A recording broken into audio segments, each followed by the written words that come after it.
Who's a fluffy Wittle baby? You are. You are.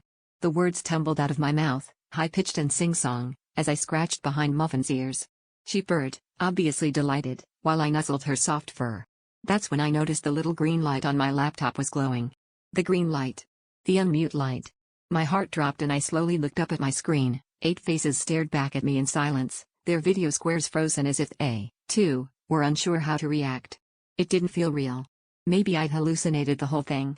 But then my boss, eyebrows raised, started to smirk. I tried to recover, fumbling for the mute button with hands that suddenly seemed to be made of rubber.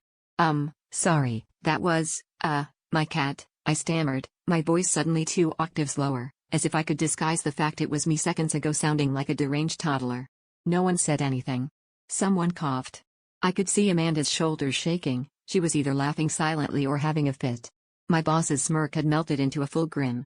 The silence stretched, impossibly long, as my cheeks burned with the kind of heat you only get from true, soul-searing embarrassment.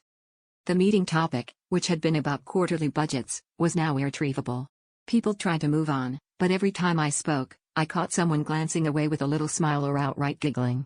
The words fluffy Wittle baby echoed in my head each time I unmuted, and I found myself second-guessing every syllable, wondering if my coworkers now pictured me with pigtails and a pacifier.